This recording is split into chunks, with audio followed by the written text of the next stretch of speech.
Hello friends, ये video बहुत important है। इस वीडियो के अंदर मैं बीटेक और बी आर्क दोनों के लिए बात करूंगा। कॉमन वीडियो है। बी आर्क का बताऊंगा कि रिजल्ट कब तक आ सकता है, एक्सपेक्टेड डेट जो कि मैंने ऑलरेडी बता दिया था वीडियो के अंदर। और बीटेक के लिए मैं एक इंपॉर्टेंट चीज बताऊंगा, काफी सारी चीजें बताऊंगा वैसे, कि जिससे आपका एडमिशन अगर आप नहीं फॉलो करते हो तो आपका एडमिशन भी कैंसिल हो जाएगा, बिल्कुल हो जाएगा। सो यहाँ पर वीडियो स्किप नहीं करना है, पूरा देखना है। सबसे पहले हम बीटेक की बात कर लेते हैं। तो देखो यार, एक्चुअली में जिनका भी सिलेक्शन हो गया है, बात ये नहीं है कि एडमिशन किसी ने करवाया या नहीं करवाया। ये बहुत ही ज़्यादा इम्पॉर्टेंट है। ये मैंने पर्सनली सबको मैसेज किया इंस्टाग्राम पे, जिनको पता है कि जिसका भी सिलेक्शन हो चुका है राउंड 1 में, उनको एडमिशन लेना है। चाहे आपको आपकी मनचाही ब्रांच मिली है या नहीं मिली है, आपका अगर सिलेक्शन किसी भी ब्रांच में हुआ है तो आपको एडमिशन लेना है। आज से स्टार्ट है। आज 10th 11th और 12th 3 दिन के अंदर। आज अगर आप चले गए तो कांग्रेचुलेशंस, आपका एडमिशन हो गया है तो। और अगर नहीं हुआ है तो आप कल जाओ, परसों जाओ, और आपके पास परसों तक का टाइम है। 1 बजे तक का यहाँ पर देख सकते हो, आप जाके एडमिशन करवाओ।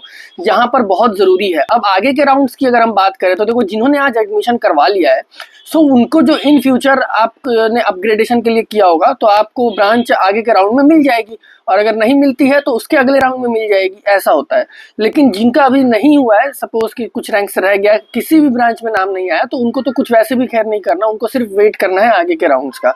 अब यहाँ पर हम बात कर लेते हैं कि बहुत से स्टूडेंट का लास्ट ईयर मेरे पास पर्सनली मैसेज आया था, इंस्टाग्राम पर भी और काफ़ी सारे जगहों पर कमेंट भी आया था कि हमने वेट किया नेक्स्ट राउंड्स का, मतलब हमारा सिलेक्शन लिस्ट में नाम था राउंड 1 में या 2 में, हमने वेट किया कि अगले में आ जाएगा, अब उससे बेटर ब्रांच मिल जाएगी, तो हमारा अगले में नाम ही नहीं आया, सिलेक्शन नहीं हुआ। इसलिए नहीं हुआ क्योंकि आपको जामिया ने ये समझा कि आप एडमिशन नहीं लेना चाहते, इसलिए उन्होंने आपको बाहर कर दिया। बहुत क्लियरली मैंने आपको हर वीडियो में ये बताया, बहुत इंपॉर्टेंट चीज़ है।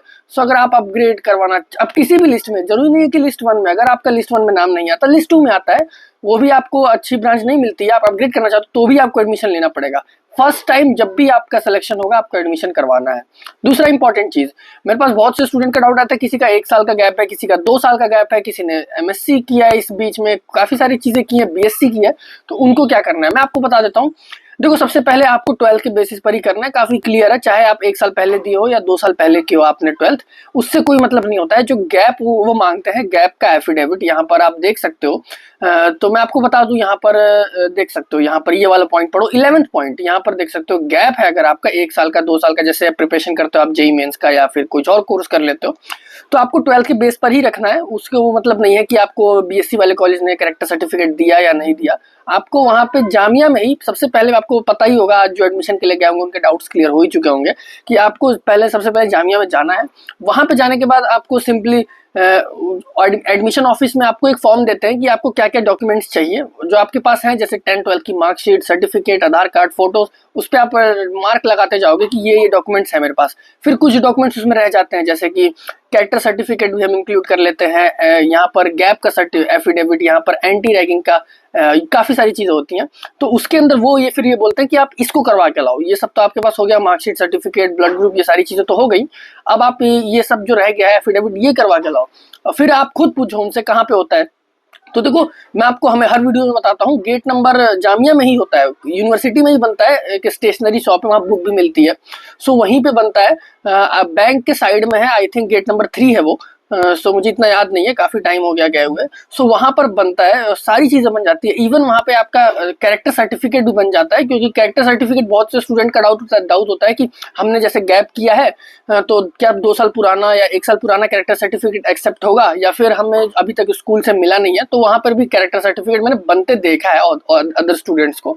बट यहाँ पर ये जो है, ये सारी चीज़ें वहाँ बन जाती है। सो इस बात का टेंशन नहीं लेना है, वहाँ पर सारी चीज़ें हो जाती हैं। बस आपके पास अपने बेसिक डॉक्यूमेंट्स होने चाहिए, जैसे कि अगर कैटेगरी है तो category certificate, Aadhaar card, photo, registration, admit card, score card, उसके बाद 10th 12th की मार्कशीट और सर्टिफिकेट और ब्लड ग्रुप, यही बस बेसिक डॉक्यूमेंट्स चाहिए होते हैं। अब यहाँ पर बात कर लेते हैं बी आर्क के लिए। तो यहाँ पर आप कट ऑफ तो देख ही सकते हो, काफ़ी लो जाने वाली है। 2 लाख प्लस के भी चांसेस हैं इस बार जनरल के, तो ये काफ़ी सही चीज़ है। जनरल और मुस्लिम दोनों के लिए बता रहा हूँ, कैटेगरीज को तो अलग बेनिफिट मिलता ही है। अब यहाँ पर अगर हम बी आर्क की बात करें तो देखो, सिंपल है। रिजल्ट की अगर हम बात करते हैं, एक इंपॉर्टेंट नोटिस आया था, अर्जेंट नोटिस, जिसपे मैंने बीटेक के लिए भी और बी आर्क के लिए भी, दोनों पे मैं वीडियो लेकर आया था। जब बीटेक का आया था तो वो उसके 1 हफ्ते बाद, एक्यूरेट 7 डेज बाद बी आर्क का अर्जेंट नोटिस आता है। इसका ये मतलब है, अगर हम वैसे उस पैटर्न में लेकर चले तो यहाँ पर रिजल्ट आया है 6 जुलाई को, तो 1 हफ्ता बाद अगर हम यहाँ पर 7 डेज और ऐड करते हैं तो 13 से लेके 14 जुलाई तक आप एक्सपेक्ट कर सकते हो। मैंने बोला था कि 12 to 15 के बीच में आ सकता है बी आर्क का रिजल्ट। सो इस बात का ध्यान देना है कि बी आर्क का रिजल्ट भी मैंने इसी वीडियो के अंदर बताया है। जो स्टूडेंट है वो स्किप करके आगे देख सकते हैं, खैर उनको तो पता नहीं चला मैंने किस मोमेंट में बताया। सो यहाँ पर ये भी इंपॉर्टेंट चीज हो गई। अब एक चीज और, मैंने पर्सनली 100 से ज्यादा स्टूडेंट्स को एक एक करके यहाँ पर मैसेज किया था इंस्टाग्राम पर, जिन्होंने जामिया से रिलेटेड पूछा था कि आप अगर आपका नाम आया है राउंड 1 में तो जाके एडमिशन करवाओ। सो ऐसा नहीं है मैं सब, क्योंकि बहुत दुख होता है जब मैंने पिछले 2 साल में ऐसे बहुत सारे केसेस आए थे कि वेट करते रह गए और एडमिशन नहीं हुआ। इसीलिए मैंने सोचा कि सबको मैं पर्सनली मैसेज करूं और उनको पता भी होगा जो ये वीडियो देख रहे हैं। सो यहाँ पर कोई भी इंपॉर्टेंट अपडेट आता है तो उसके लिए मैं आपको सबसे पहले अपडेट करूंगा, सब्सक्राइब कर देना। एक चीज और मैं आपको बता देता हूँ, जैसे कि सिविल की कट ऑफ यहाँ पर अगर हम जनरल की बात करें तो आई थिंक 49,000 थी, 48-49,000 कुछ ऐसा 50 के अराउंड था। यहाँ पर मैं अगर आपको बात करूँ, आपने इवन सिविल में भी अगर एडमिशन लिया है तो आप अपग्रेड पर जाओ, क्योंकि यहाँ पर ऐसा होता है ना कि लास्ट राउंड तक अगर हम बात करें, कुछ राउंड या फिर स्पोर्ट राउंड तक आपको इतने रैंक पे इलेक्ट्रॉनिक्स तक मिल जाती है। सीएस तो खैर काफी हाई कट ऑफ रहती है उसकी, सीएस सेल्फ फाइनेंस मिलने के चांसेस हैं उस रैंक पे लास्ट राउंड तक, जैसे कि 3-4 राउंड रेगुलर के हो गए, फिर उसके बाद स्पोर्ट राउंड के 2-3 राउंड हो गए।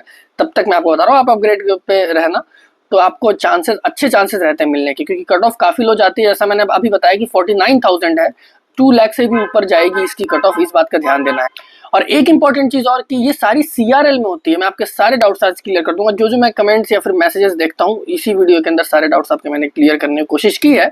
सो यहाँ पर अब कोई दूसरा डाउट आता है तो कमेंट करके पूछो, या फिर अगर कोई बहुत इंपॉर्टेंट डाउट होता है तो उसमें मैं वीडियो भी लेकर आ जाऊंगा।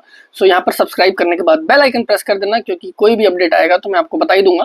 और कुछ भी पूछना है बताना हो कमेंट्स में पूछ सकते हो, या फिर इंस्टाग्राम पर भी मेरी इंस्टाग्राम आईडी की लिंक आपको डिस्क्रिप्शन में मिलेगी। और लाइक जरूर कर देना इस वीडियो को। मिलते हैं कल की एक और ऐसे ही इंपॉर्टेंट वीडियो में।